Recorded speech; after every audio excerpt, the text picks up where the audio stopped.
How's it going, folks? Welcome back to the channel. Thanks for joining me today. As you can tell, the studio is looking a little bit different to what it has been over the last number of months. I've done a little bit of a revamp. So this is the new face of the channel. Hopefully there's going to be some really brilliant videos coming your way on the channel over the next couple of weeks. And if you want to get that, hit the subscribe button below, like the video so more people can see them, and do get involved with all the discussion as well by leaving a comment. Coming up on today's Huddle Breakdown, we'll be looking at the 2-0 defeat to St Mirren at the weekend. Is it something we should be worried about, or is it just a blip along the way? That's all on the way just after this commercial read. This episode of the Huddle Breakdown is brought to you in association with the OneFootball app. The OneFootball app is the best football app on the market right now. Everything that you need on any team in any league is available in the OneFootball app now. The fixtures, the results, transfer news, and even stats, everything that you need on any team, any league is available in the OneFootball app. And in addition to all these other great features, the OneFootball app is now offering everyone in the UK and Ireland free match highlights from the Serie A every match week. And on top of that, they will have one free selected match on a Saturday, which will be live streaming across the app. So when we return to club football, they will have a live stream of Empoli against Milan on their app. So if you want to get all these other great features and get an opportunity to watch some Serie A football on a Saturday, then download the OneFootball app using the link in the description below. You'll be supporting the channel and you'll be getting a top-notch football app as well. So 38 games later, Celtic's unbeaten run in the SPFL comes to an end at the hands of St Mirren, who inflicted Celtic's first defeat of the season at the weekend, winning 2-0 in Paisley. Welcome along to the Huddle Breakdown. I'm Enda Call, and I'm joined by Juco James and Alan Morrison, as always. Alan, we'll jump right in. What went wrong? Crikey.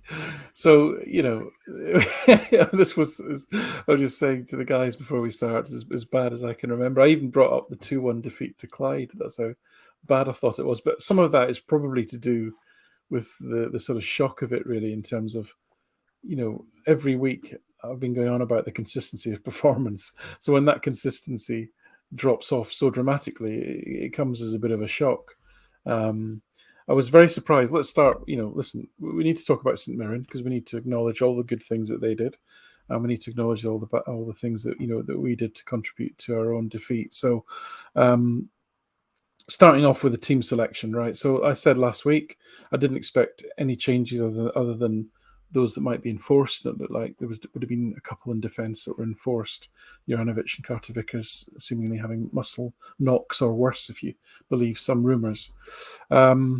I didn't expect any other changes. And the reason I didn't expect any other changes was for two things. One is we left about, I think we left about £1 million and 2 points on the park in Warsaw. And my detection of Postecoglou's post-match was he was absolutely fizzing about that. And if I had been him, I'd have been saying to the players, right, you go out and you put that right. That's the first thing. And the second thing is, with the international break coming up and so forth, you leave the supporters, you leave the fans for that break on an upbeat. You keep the momentum going. You have positivity for that 2 weeks when you don't have a game and there's nothing else to talk about. And for those reasons, I would have thought, you would make the minimal amount of changes. But then, having made changes, and we've got a big squad, and he'll bring out the line that he put out a team that he felt could win the match. What then manifests itself was, we don't have interchangeable players, right? And I don't necessarily even mean that in terms of ability. I mean that in terms of fit for how you want to play and the context of the game, right? So specifically in midfield, if you're going to put together a midfield of Moy, McGregor, and Turnbull, what you're not going to get, you're not going to get the ball moved quickly. You're not going to get a lot of risk in the passing, and therefore you're not going to get a lot of sort of deep creativity, let's call it. Moy is very good at keeping possession and recycling the ball. Turnbull is a great set-piece player, doesn't necessarily take a lot of risks in passing in open play. McGregor was pushed forward. I thought that was very revealing, right? Carl McGregor at 29, playing in an advanced attacking midfield role, looked to me like he really, really struggled. He struggled receiving the ball under pressure. He struggled to receive the ball difficult angles, and its speed, right? And I think, and if you watch that game, you'll see 3 or 4 occasions when he received the ball in the final third and he struggled with his touch, or he wasn't quite sure. And I just don't think, I just don't think he's that player anymore. I don't think we can play him in that position. Cal McGregor is good at driving forward with the ball at pace, from a deep position, and at playing quick passes from a central midfield base. And I don't think he's suitable to that 10 role. So when you put those 3 things together, lo and behold, we have one of these toxic combinations of midfield that just couldn't progress the ball quick enough to break down what was a very compact and very congested central area. So I think that was really the main problem. It took until the 25th minute of the first half, I think it was. I'll just double check that.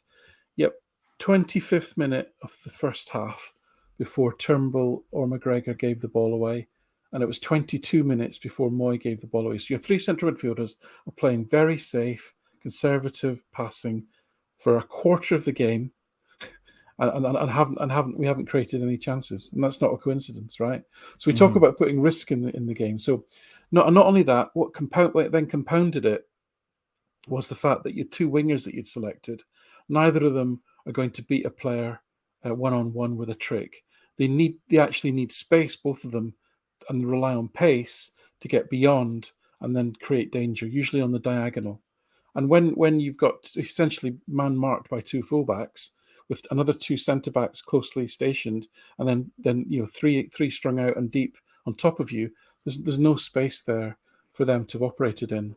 So that combination of the wingers who aren't going to be able to aren't best suited to that low compact block, and the spacing that St Mirren were excellently maintained throughout the whole game, and then a midfield 3 who weren't putting any risk into the passing, just led to this absolute sort of turgid garbage, basically. Yeah, it was like probably the worst performance from a Celtic team under Ange Postecoglou. I think that's not very controversial to say. Just to run through a few of the stats from the game, Celtic were dominant all over the field when it came to the XG. They led that by 1.55 to 0.9. That's Stats Bomb what they had it. Celtic had 19 shots, 80% possession overall in the game. And most tellingly, and this sort of buys into the what your point around the passing element of Celtic's game, Celtic had 613 accurate passes against St Mirren. St Mirren had 81 accurate passes in 90 minutes for St Mirren. Just for clarity, because I think that must be open play passes, because I've got a lot more completed passes, which must include things like throw-ins and what. Just FYI. It's passes from open play, just regular old 5-yard, 6-yard passes. So 81 for St Mirren. That was 49%. So they attempted 160 at least, but 81. So this kind of tells the tale of how St Mirren played. James, Alan mentions the substitutions or the changes that Ange made to the team. There were 6 overall. Aaron Moy came in, David Turnbull came into midfield. Cal McGregor somehow still not managing to get a rest. I don't know what the story is in terms of just unable to be dropped at this point. Ralston and Welsh came into the back line, and up front Maeda came in with Abada. Now, firstly, the thing that stands out about that forward line, and we'll talk about the midfield in more depth because I guess that's the more important element, was if you think about Abada's strength, it is arriving at the back post late on and getting on the end of crosses. If you think about Maeda's strength, crossing the ball certainly ain't it. Creating certainly ain't it. So out of the forward line, except for runs in behind the defense, which there's no space to do if they play a low block, it doesn't scream creativity in terms of that. Yeah, and relative to the various issues that Alan adeptly pointed out, created that toxic combination. So I think you're highlighting another aspect of why it didn't work from kind of back to front. But I want to zoom out and make a very important analytical point, which is, the difference between causation and correlation is a very important concept. And I just want to highlight that your return to Ireland has correlated with, they say things come in threes. So you've had the death of the Queen, the first loss in 38 league games, and now Vladimir Putin threatening nuclear war. So that's correlated with you going home. And I just want to point that out. People can draw their own conclusions with. I'll just leave again. I'll leave again and everything will go right. So yeah, I looked at, because again, I want to stress what Alan said to start, which is I think you really do have to credit St Mirren to a degree. We created a lot of our own problems, but I mean, probably the most stark thing, another kind of twist or spin on a lot of the stuff that Alan went over, is if you just look at like the athletic demographics and profiles of our midfield and back five, and then who they were playing in their midfield at wing back and at striker, I don't, just from obviously technique, talent, skill level, huge disparity. But just from like a size, speed, quickness perspective, I didn't see a whole lot of difference there, right? And certainly not what you would expect from a team that has, 25 times or whatever it is, the budget. So I think there was a skills toxic combination, but there was also kind of an athletic issue, meaning that, Ralston, Taylor, Moy, Turnbull, the athletic issues that Maeda and Abada have relative to creating one-on-one, 1v1. We really kind of closed the gap. I mean, they had got, one of their midfielders, I forget their names, but, they were like 21, 24, and 26 across their midfield, and decent sized guys and reasonably quick. So when they were playing these, this kind of narrow three in midfield and they were shuffling over, we were doing our typical overloads. You'd see Turnbull coming over with McGregor on the right-hand side and trying to set up these triangles. Well, they were shuffling very well and deploying this kind of narrow midfield along with the back five and keeping these space in between the lines very kind of, there wasn't a lot of space, let's put it that way. And we didn't have the guys that were going to create space or capitalize on what space there was there outside. I mean, Moy to a degree was doing it with some vertical passing, but so I think that was another aspect of this, which is just athletically, there wasn't like this huge gap that you would normally expect in this kind of game. So those kind of 7-8 players in total, all selected at the same time, I think was quite dire, on top of the skills issues that Alan said. So, that was the other observation I had. Personally, I don't have any issue with rotation in large quantities, but when it's done correctly. And I just think this might have been the combinations that Ange selected didn't really work. I don't think it matters how many changes you make as long as the changes make sense, and the overall structure of the team doesn't really change that much. I think the structure of the team changed quite substantially with the subs that Ange took on in this game. But Alan, you mentioned this in your breakdown of the game on the Celtic Way this week. St Mirren, as James alluded to there, played a narrow midfield. They played 3-5-2. And that is not the first time that Celtic have come up against that formation in the SPFL this year, except it had an extremely different ending, shall we say, to the game in terms of scoreline. Yeah, no, that's right. I mean, it's why, we get kind of hung up on formations, but to an extent, it doesn't matter. It's what you do within it that matters, right? It's just a formation is just a framework upon which to then implement the way that you want to play. And to your point, St Mirren's is really a 5-3-2 because although I was really impressed with their right wing back, if you want to call him that, or right back Strain, who absolutely legged it forward whenever St Mirren got the ball, and tried to and supplemented their numbers in the attacking third. Tanzer on the other side did very little of that, and the three centre halves never left their station on the edge of the box pretty much. So it was on 10 purposes a 5, a 3, and a 2, which is exactly what Dundee United set up with when we won 9-0, which is, you can see, makes the point that it's not the formation and the shape per se, it's the how you perform within it. And what was different then? So what was different was that unlike Dundee United, St Mirren had two strikers who genuinely were going to press from the front. But not only that, even more than that, whenever they did get possession, they didn't hang about with it at the back, right? They weren't going to wait to be pressed and counter-pressed. They just leathered it up the pitch as quickly as possible. But then they had two guys, one 6 foot plus centre forward, and the other Curtis Main, who's as wide as he is tall, and they're just barreling into people and just making life as difficult as possible, and feeding off the bits. And they did it hugely successfully. It was one of those days where that sort of football can, you can get overwhelmed because you're just continually giving the ball away, and you have to have things go for you. You have to think literally times when you belt the ball up the pitch, and my goodness, you want to throw in 70 yards away, and that happened numerous times. Everything went well for them in that sense. But they worked hard, and guess what? The harder they worked, the more rewards they got. They had 15 days to prepare for this game. 15 days with a single-minded view on how they were going to set up to combat Celtic. That's a long time for a professional football team to train with one thing in mind, and really that one thing was, we have to maintain our discipline and our shape and our spacing.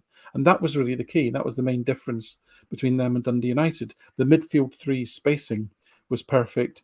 There was very little space between the lines, and there's very little space between the individuals as they fell back into their block whenever they didn't have possession. And they maintained that, and they maintained their concentration and their discipline and their fitness throughout the 90 minutes. They only made 3 substitutions, and one of them was enforced, and one of them was to a striker. So the players on the pitch, did an incredible job in maintaining that. And it's a simple thing, right? You don't need to spend millions of pounds on footballers to get them to play in a shape and to be very disciplined. But it is not an easy thing to do, especially when you don't have a lot of the ball, and it only takes somebody to switch off for a second, and concentration to waver and leave somebody one-on-one, or not pick up a runner, and then it all comes unstuck. They didn't do that. They made no mistakes defensively. I think towards the end, I think Dunn slashed across over his own bar, and you could see how upset he was by that. And it was notable that he knew that was a moment that could have gone wrong, but it was about the only moment. I mean, Carson had like 4 saves, but none of them were memorable. He wasn't having a difficult afternoon in any shape or form because the protection in front of him was so good. So you have to give them a lot of credit for that. I'll be fascinated to see if they can bring that level of organisation and intensity to every game they play. They have had a good start to the season, but at the end of the day, this is almost playing football without the ball. I mean, if you look at the second goal, the ball literally did not touch the ground. And I know there was a blatant foul on Welsh, and it could even have been offside, but the ball literally never touched the ground. It was a throwback. It was a throwback to sort of 80s, 90s Wimbledon type football. Every throw-in was a piece of performance art. The guy would saunter across, he would do his hair, he would get the ball, he would dry it, he would have a chat to the crowd, he would wind himself up eventually, and 30 seconds later the ball gets lobbed in.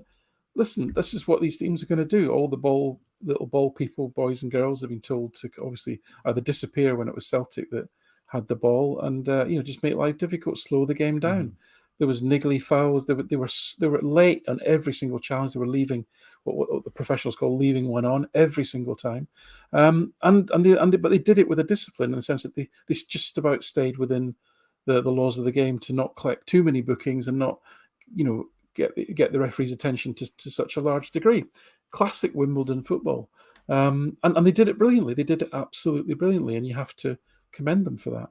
Yeah, so I've mentioned on multiple occasions on the show in the past about how Barnsley almost got to the Premier League basically playing this style and optimizing for it, and clearly not with because they had high skill players. So if you optimize for chaos and create some chaos against better teams, sometimes and more times than not, on occasion, it will break your way. And I thought the first goal they scored was an example of that. So they were even mixing up how they were creating that chaos. So their 2 strikers were ramming ramrods at times, but on that occasion and on some other occasions, they actually stood off.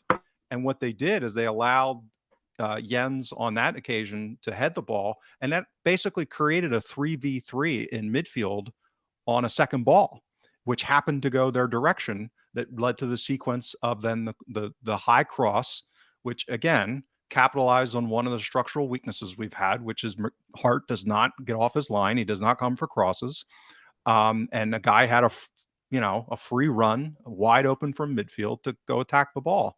And that, that's the sequencing. None of that was anything. And they had a lucky bounce in there too. I think it deflected off Maeda. So, none of that was necessarily skillful, but it was, some chaos that broke their way and happened to coincide with some structural weaknesses that we had, particularly on the day where they had, that 3v3. This goes back to my first point. The relative athleticism of that matchup was probably tilted in their direction a little bit, actually, between Moy and Turnbull in that mix of 3v3. Neither of those two are going to be laterally quick to go get a second ball compared to the guys that St Mirren had in that space. So, yeah, no, just one stat to throw out there, because we talked about it with the Madrid game. So the ball in play time that StatsBomb had was 51 minutes and 6 seconds. And we talked about how the Madrid game, I think, was just under 68. So that, again, goes back to that skillful delaying and a lot of the choppiness in the game that Alan was referencing. I mean, basically 51 minutes in play. That was it. Yeah.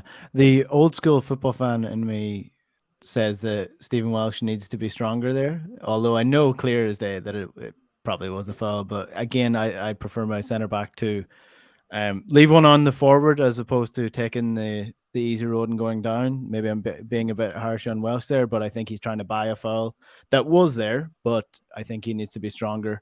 And if he is stronger, he may well get the free off the referee. But in terms of the 2 goals, so they're 2 headers, both at the back post, but it has been an issue that Celtic have had this season, especially against the likes of Madrid, and again against Shakhtar as well, in Shved's goal that was disallowed, and that is defending against late arrivers at the back post. Juranovic has been caught out a couple of times. Ralston was caught out for the goal. I know he's been dragged across by someone else, but there's no one there for the cover off the guy he's actually supposed to be on. So I'm curious to get your thoughts on this, Alan. Is this something that is a systemic problem in the Celtic team? Is it something that people have exposed, or are teams just getting a little bit lucky with the bounce and challenges not being made on the end that the cross is coming in from?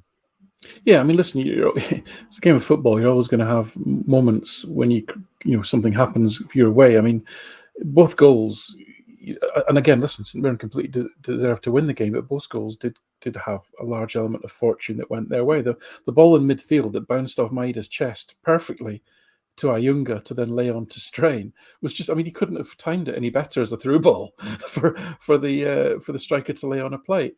What then happened was Celtic's own fault, right? Because it was actually Moy that should have been tracking O'Hara, and he didn't. And you can see the panic on his face as the ball comes in. What happened not long before that is that Moy and McGregor had swapped, because clearly the midfield wasn't working. So Moy swapped with McGregor. He moved to the 8 position. McGregor moved back to the pivot role.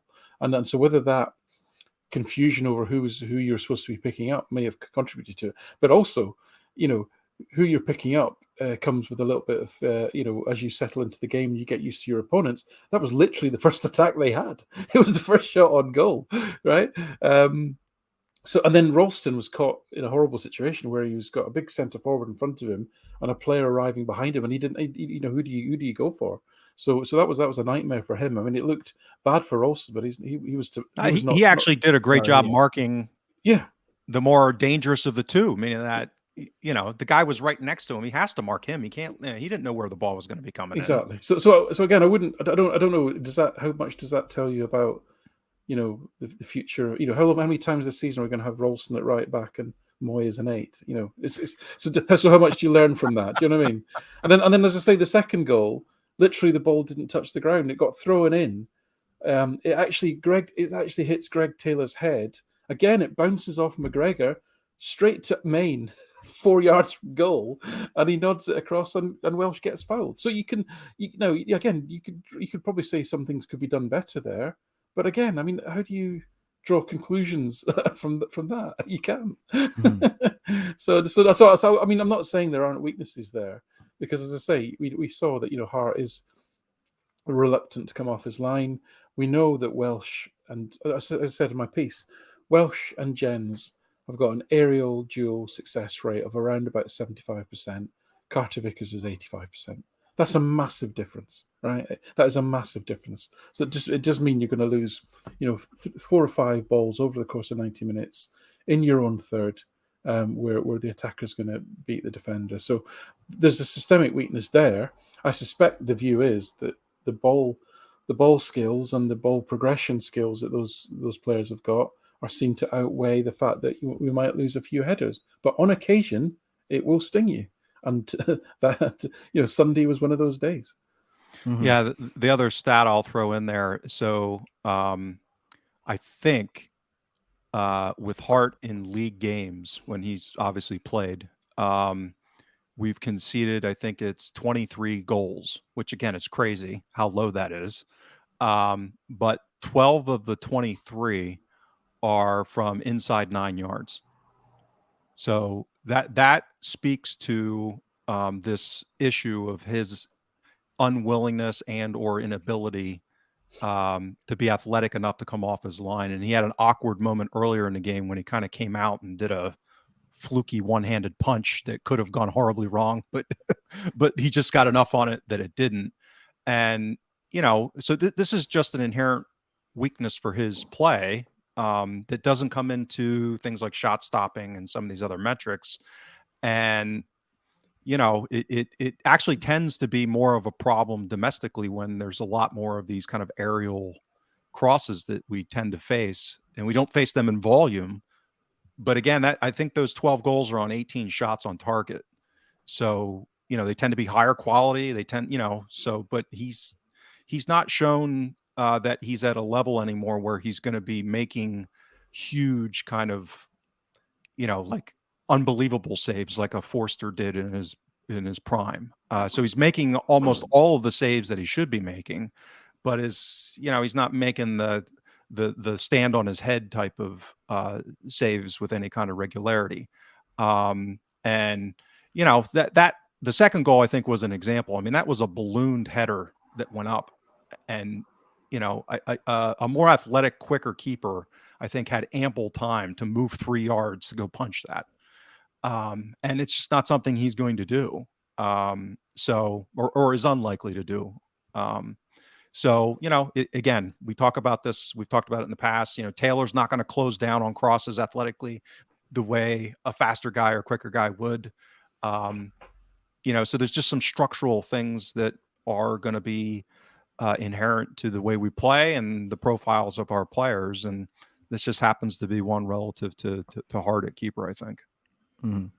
And that's the defensive side of things, which, isn't usually an issue for Celtic, because going forward, they're so clinical and destructive that, the XGs over the last about a year or so has been, 3.5 to 0.8 in Celtic's favor. So that's where you sort of cut out the issue. But when these defensive issues become a thing is when there's no creativity going forward. In the forward line, I just want to touch on a question that came through on Twitter from Frank. And, this guy, he's a bit of a scapegoat at times for a different reason than that Diaz Almeida. His finishing isn't the great. His ball playing skills, let's call them, aren't at the level of a Jota or a Kyogo or the rest of the Celtic forwards. But generally, he's the guy who works his absolute socks off. And Frank is wondering, is he dropping off on that in recent games that he's played in? And the first time I noticed this was when he came on against Madrid at halftime, and I was expecting him to, absolutely bomb it at the Madrid fullbacks, and he just didn't seem to have that energy about him that he did. And then again the following week, and in this game as well, he just didn't seem like the same Diaz Almeida, especially the Maeda that said that he wants to make more use of his pace in terms of his closing down. So in terms of the stats, I'm not sure how you guys measure the pressing standards of our forward line, but is that being backed up, or is that just probably a bit of bias coming in because not playing well? Yeah, I mean, I think, well, first of all, there's the context of this particular game, right? So, again, as we've said, where does Maeda excel? He excels, especially off the ball, in closing down the opposition and in pressures, counter pressures, and worrying the opposition when they have the ball deep. And he didn't do any of that, because as soon as St Mirren got the ball, as I say, they just rocketed it up the pitch. So there was no pressing to be done, very little pressing to be done, because they just weren't interested in hanging on to the ball. So you're taking that aspect of the game off the table straight away. Second is, he's good at movements, diagonal movements, at coming in from the other side when the ball's on the right, at supporting the striker, and at getting beyond the fullback. And again, they were set up. He was pretty much man marked by a fullback, which is unusual. And as I say, there was no space because of the organisation of St Mirren, and so there was just very little service coming in for him to make to get the ball from any of the runs that he did make. So, and again, once you get the ball to him in the box, he's generally, I don't think he's a great finisher per se, which is a whole wider topic, but he gets himself into decent positions. But again, I'm just checking now. I think he touched the ball once in the box. In fact, twice in the box in the whole game. So there's just Celtic just weren't getting the ball to him, or Kyogo for that matter. So all the things that he's good at, there wasn't the opportunity to really show. And the things that he's not good at, taking on a defender one-on-one, a trick, committing players, it wasn't the game. This wasn't the game for him, really. So in terms of his overall form, I mean, he's actually got a scoring contribution at the moment of one per game, which is pretty exceptional for a wide player. I mean, Jota's 1.07, Abada's 1.64, Maeda's 1.01, Kyogo's 1.43. And he's massively overperforming his expected scoring contribution, which is actually 0.76. Neither of those things are particularly bad, actually. But that's not to say that, has he performed well in the last few games? Probably not. He's not been as effective in the 2 European games, like you say, as I thought he was. And he's probably racked up some big numbers in some of the earlier games. And net over the season, his numbers still look quite good. It's still a relatively, I don't think we've even played 10 games yet. So probably one to keep an eye on. But I'd be more swayed by looking at the context of that game and looking at his performance in that context than being worried about him in any general sense. Yeah, what I'll add is, so there's it's only 7 games, so strength of schedule, opponent, all of those things need to be considered that could impact what I'm about to share. But what has happened on average over those 7 games has shown a pervasive decline in pressing intensity. So you have, I'll just share the flat numbers, and this is with the same possession. So average possession has been 69% for last season in total, the 38 league games, and then in the 7 games so far, Celtic has averaged 69% possession. So total pressures per 90 minutes last season was 116.84. So far this season's been 99.29. So that's a material decline. StatsBomb has a metric called aggression, which is basically how often do you engage the opposition within 2 seconds of them getting possession, right? So real quick, are you on them very quickly? And that's down about 10% in those 2 samples. Counter pressures are down from 30.63 to 25.57. Pressures in the opposition half are down from 54% of the pressures being in the opposition half down to 48. So you can see, and this is why I wonder if there's not been a degree of shift, because relative to this getting ready for Champions League, where we've been working on not being quite as crazy kamikaze style in forward pressing into the opposition's even 18-yard box and chasing down the keeper like we did a lot last season. And we've kind of just been back maybe 5 or 10 yards and not quite as crazy and being aggressive in that regard. So I could see this being a tactical tweak that's gone on within the context of because to make huge changes between domestic and Champions League, I think would be more difficult, where if you're kind of making it shades of gray between the two, it makes more sense to me anyway, just kind of intuitively. And the reason I bring it all up is obviously that a shift in that kind of structure and system would have a direct impact on Maeda. I mean, if he's not being charged to be that kind of standard bearer, because Alan's pointed out, I mean, it's been O'Reilly that's been almost at the point of some of the pressing at times. Whereas that would be kind of like, well, if you're going to go really crazy, wouldn't Maeda be the guy that you'd want doing that? So that I wonder if there hasn't been a coherent, a designed kind of shift in tactics a little bit here, for all the reasons that I laid out. Well, I mean, guess what, right? So this manager, right, hasn't managed a team in the Champions League before. This group of players has never played in the Champions League before. Yep. I don't know if Juranovic has, but and Hart certainly has, but and McGregor has, right? But that's probably on Forrest, but then he's not really featured. So this group of players hasn't played in the Champions League. This manager hasn't managed a squad in Scotland where he's had the ability to rotate before. Last season, he had to change people because they were permanently getting injured, and he had to find ways to get through games.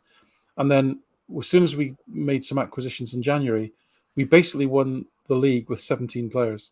Okay? So the rotation is new, and it didn't go well. Guess what? I don't know if you've ever done anything that you haven't done before, but did you make mistakes? I suspect you probably did. I certainly do. We learned a lot from the Real Madrid game. We learned that we couldn't press like mental for more than about 50 minutes, and then it just blew up, right? And so what did we do? We overcompensated in the next game where we blew Donetsk out the water, scored an early goal, and then sat back and let them completely get momentum back in the game. Are we learning? Well, I bloody well hope so. I suspect we probably are. Did we expect? Have we trumpeted the fact that we've got a squad of 25 players and that we're going to use it? Yes, we did, and we used it against St Mirren. Were we that worried about it really beforehand? Probably not. And we've learned a lot again about McGregor's role, about combinations of players and so forth. So for me, this is all normal learnings from new situations that the manager and this squad have not been in before. And so I'm kind of feeling quite forgiving in that sense. What I then expect to see is that we don't make the same mistakes over and over again like we saw during the Lennon years, that we actually learn from it and the evidence is there. That's the proof for me going forward, not to be overly concerned that we're making mistakes in new situations. Mm-hmm. Yeah, the reaction to this game has been, quintessentially Celtic in terms of the atmosphere on social media and almost the, dramaticness of some fans in the sense of how bad it actually was. I mean, we're 6 games into the season, and Celtic have lost 1 game in terms of the Scottish League. Last year, they had lost 3 out of the opening 7 games, I believe, and were already well behind Rangers in terms of the derby matches. Last year, we also saw a dramatic increase in quality of the game plan and quality of the players after the first international break. And this is an international window now where Celtic can rest from multiple weeks of Monday, Wednesday, or Sunday, Wednesday games with players playing multiple games in a row like Callum McGregor. And I think Celtic will be better when they return from international break in a couple of weeks' time. 1st of October, they play against Motherwell in the league, and then they have the RB Leipzig game in the Champions League. So this is an opportunity now for Celtic to iron out any of those mistakes, iron out any of these issues. And I just can't see this happening again in terms of how bad the performance was, how flat the performance was. I don't think this is a turning point for Celtic for the worst over the course of the season. I think it's just a blip along the road. And as much as Celtic got used to winning as many games as they possibly could in the league, there's going to be games where they don't win. There's going to be games where they draw. There's going to be games where players just don't play as well as they potentially could. And, I reckon if you put this exact same starting 11 out against St Mirren again, chances are they could beat them 3-0. It was just really a bad day out for a lot of players. And I think we'll see improvements down the road. But I guess when we return from international football, is there anything you guys want to see particularly from this team that we haven't seen so far this season, or that you want to see improve from this team? I mean, not really. I mean, it would be more so to Alan's point. If Ange comes out after the next game and says that he's bitterly disappointed and throws players under the bus for not trying hard, then I would be concerned. Because he's more likely to understand the mistakes, the actual mistakes, learn from them, and make changes. Are all the I mean, some of the response. I mean, it's like he is a human being, right? He is allowed to make some mistakes, and we all make mistakes. So it's a question of what you do after that, as Alan has rightly been pointing out. So I don't really have any concerns unless we start to see a pattern of behavior, a pattern of decision making that doesn't make much sense or is kind of like provably ridiculous. And we seem like we've made some improvements on that regard relative to injury risk, right? We hammered on that last season. The depths helped. I said how unforgivable it really was to have played Kyogo when they did, when he was already hurt. So if we make that kind of mistake again, then that would be horribly concerning. But it looks like we've learned our lesson or they've learned their lesson, and, we're moving on. And that's, so I don't really have, domestically anyway, because these games happen. That's part of what I put in my column that came out today. I mean, just look, these kind of close games where this is the game profile from an XG perspective and a kind of a relative matchup. There's always reasons why, we've talked extensively as to why it might have happened in this specific game, but whether it's a game at Tynecastle or whether it's, one of these games against a bunkered team where none of our shots are on target and or their keeper just happens to stand on their head. I mean, and we shoot 30 times from outside the 18. These are the games when you drop points, and unless you're going to, win 38 games and have 114 points in a season, you're going to have these.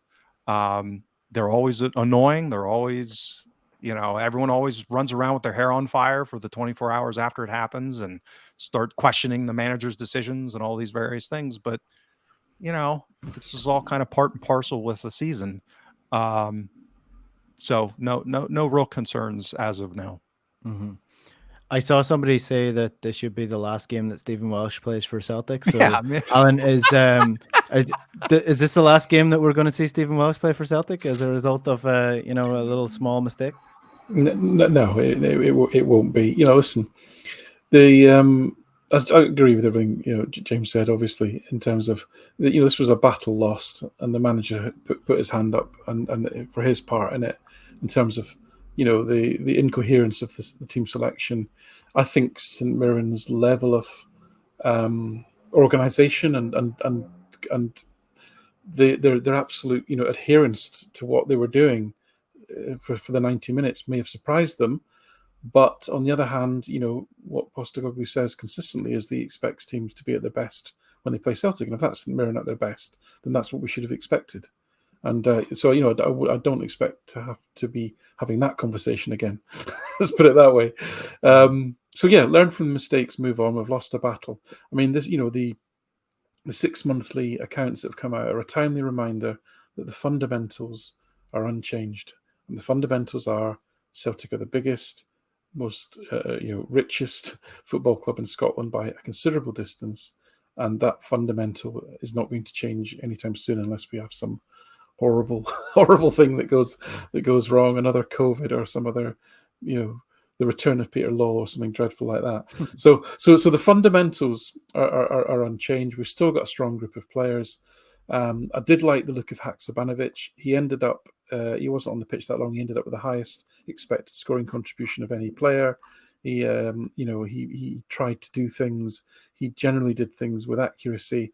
I know his crossing wasn't great, but he had the highest attacking threat score, which wasn't difficult, even though he was only on the pitch a short time.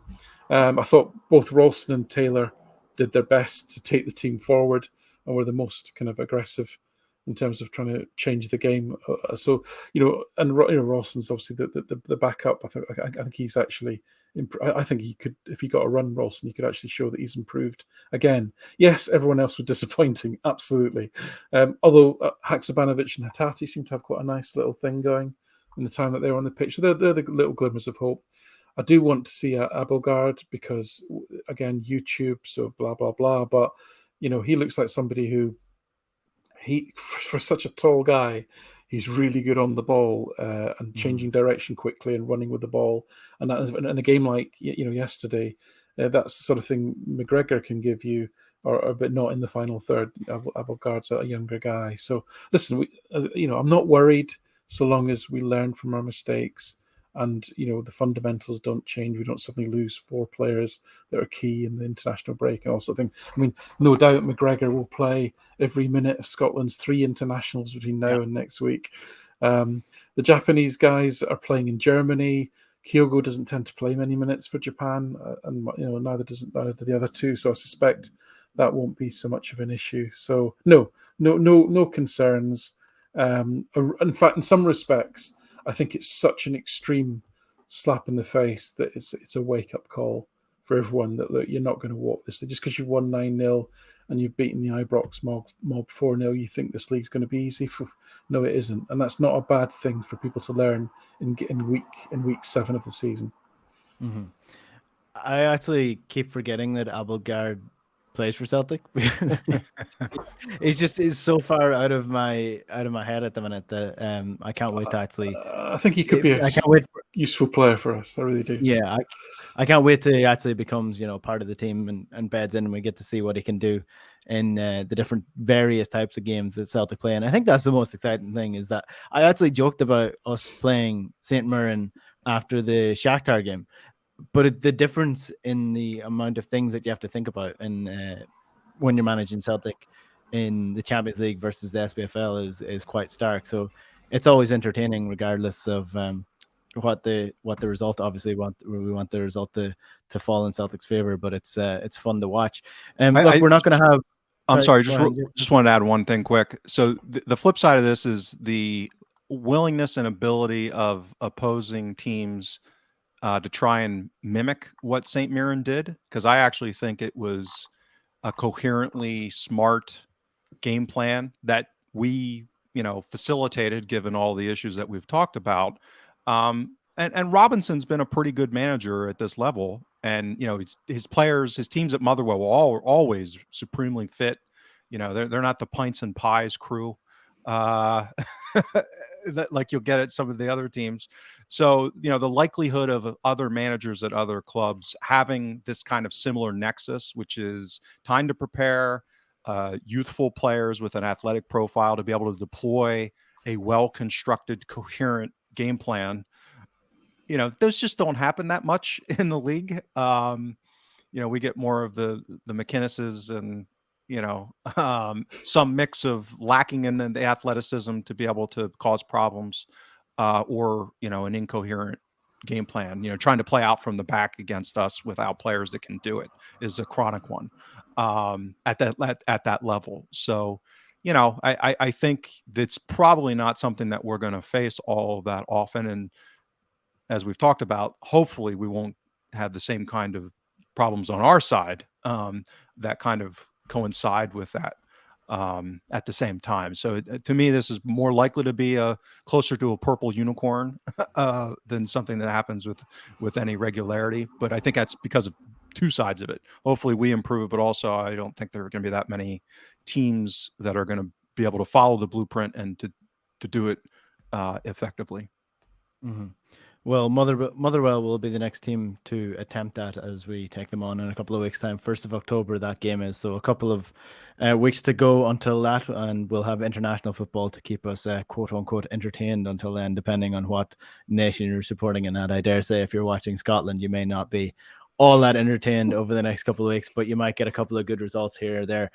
Look, we won't have a match to look forward to or to analyze next week, so if you want us to touch on something specific, be that a player or a tactic that Celtic have been deploying this year, then do get your suggestions in on Twitter, on the YouTube comments, or anywhere else. Really, contact myself, Alan, or James on Twitter directly if you want us to touch on something in particular.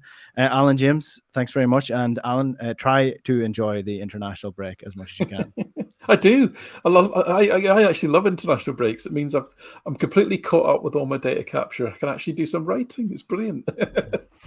Yeah, and so I think does Ireland play Scotland? You do. Yep. They do. And Yeah, the yeah. U.S. plays Japan on Friday. Okay. Afternoon your time. So if you want to play hooky from work or So we'll have to breakfast talk time about for that. me. Yeah. When's the Ireland Scotland game then? Saturday. Oh, we'll have to do a post match on that one. That'd be good. Because Yeah, FOTMob will have all the data. I think they'll do the data on that.